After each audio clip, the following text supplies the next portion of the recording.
This is better.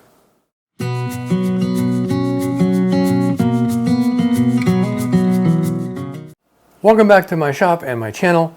This video is more of a progress report on the south wall, which is done basically. It's just about done. A few more little details, but it's done. I'm going to take you from your left to your right, down the wall, and show you how I hung things, a couple of the hangers that I made, and maybe some of the illogic as to my method. So let's start with the sink. The slop sink that we decided to put in is installed. It just needs to be plumbed. That's the last bit right now. A little fun fact, the holes set up for the faucets and stuff, if you put one of these faucets on there, which we like, the big curved one with the two handles, it interferes with the sprayer. So I had to take the handles, take them off, and move them about 15 degrees. Irrelevant stuff. That was just a little trick I had to do. So this is the slop sink. As I said in an earlier video, it's a 17 3/4 inch wide, so it takes up less space, but it's 24 deep. Now let's talk about routers. I've got my routers pared down to 3. Over the years, I've owned a lot of routers, and I think I had 6 or 8 at one time. And basically, I just pared it down to the 3 that we really need and use regularly. That is a plunge router, a fixed. Well, it screws down and up and down, but it's not a plunge router. It's a fixed base router, and a battery-powered trim router, which is the Ryobi 18 volt, because I'm in that ecosystem.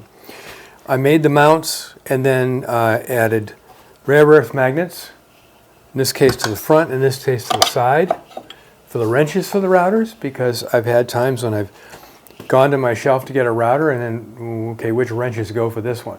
So I added the wrenches to the mounts with magnets, so that they're right there when you need them. So how I made my mounts, real easy. I love simplicity. Well, sometimes I love simplicity. So here's my my Ryobi battery-powered circular saw, and it just sits on a shelf. I can pull it straight out, start using it. This is the mount. The cleat, a bottom bracket to keep it stable on the flat, and a place to hold the saw. And all I do is hang it on the wall, nice and stable. I can slide that right in place. That's how I build almost every rack you see on here for holding tools. Staplers, pinners, and brad nailer. So here is my 23 gauge pinner. My standard stapler goes up to 9/16. A 1/4 inch crown stapler, and my 18 gauge brad nailer. Now, before, when these were sitting on a shelf over here and everything was in the hardware section over there, I had to go, sometimes I had to hunt for the fasteners. This way, I don't have to anymore, because below here I have put these 4 bins. This has all the 23 gauge pins in it. This has the varying sizes of staples in it. This has the 1/4 inch crown staples in it, and this has my 18 inch brads. We don't need anything bigger than that in the shop. That's plenty for the work we do. I have a pneumatic framing nailer that's stashed away in a drawer somewhere. I hardly ever use it for anything. Next thing down the line are my Jorgensen F-style clamps. Again, a single mount, mounted front to back, not side to side going down the shop wall.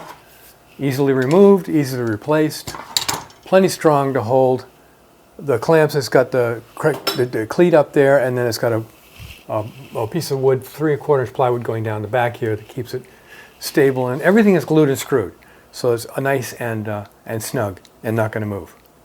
Next to these clamps is no drill press.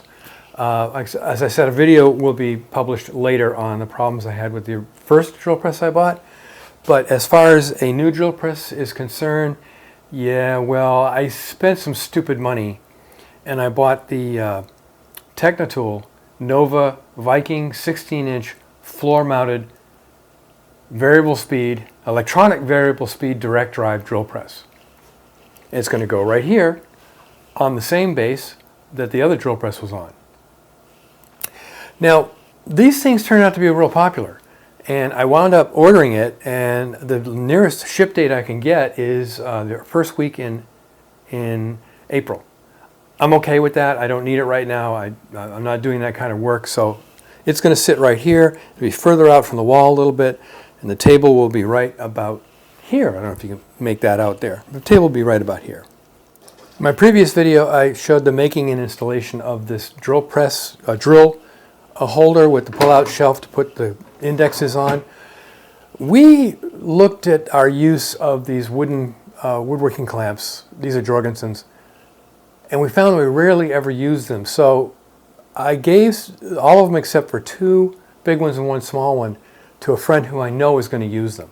So we have those for when we need them, so they're up high and out of the way. Now down below, I have my C-clamps. I've got 6, 5, 4, and 3-inch C-clamps here. These are all Harbor Freight. I bought them maybe 30 years ago, but I've had them forever, so they work fine.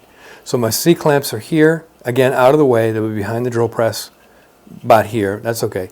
But they're easy to get to and easy to deal with. Below that are my double-sided panel clamps, the ones that you can clamp to a bench and then glue up a panel.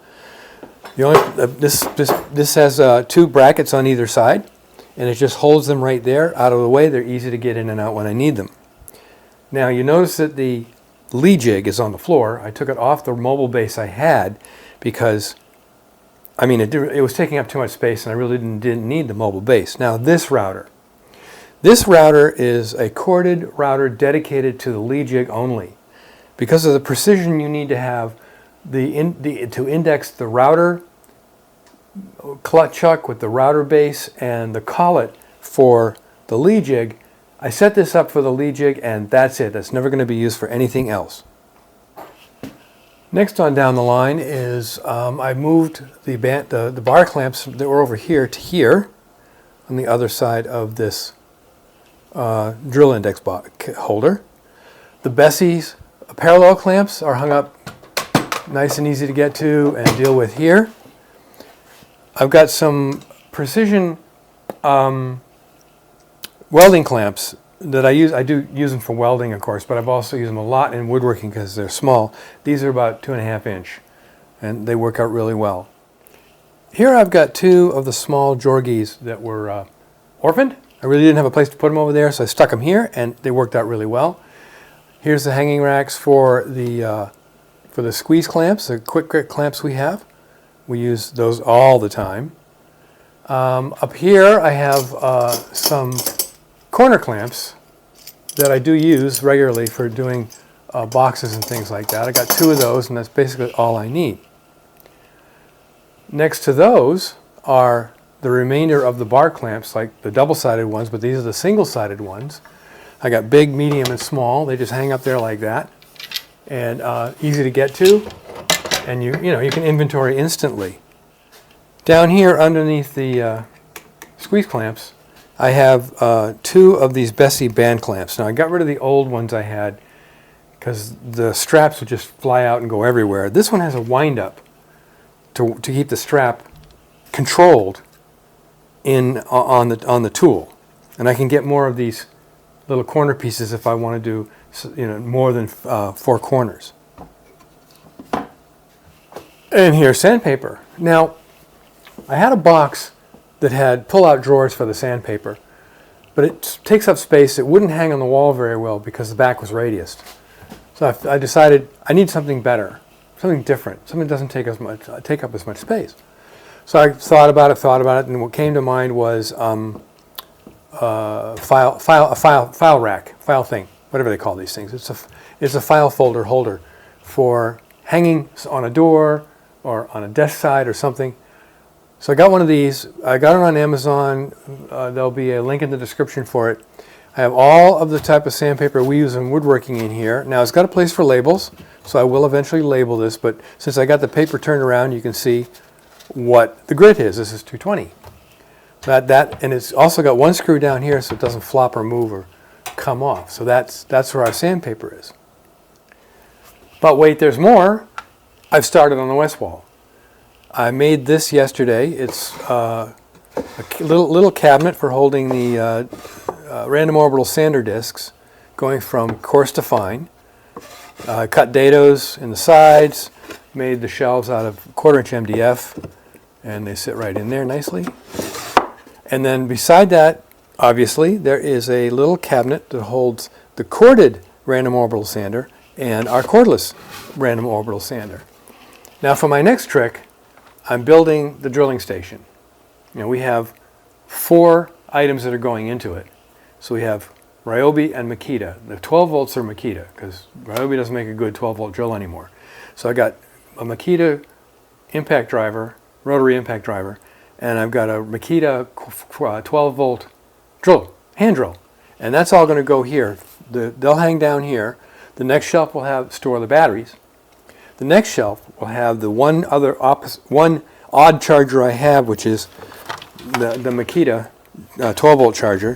And I also have this Ryobi charging station that I have to find a home for so that it's not interfering with anything, but it's easy to get to the batteries.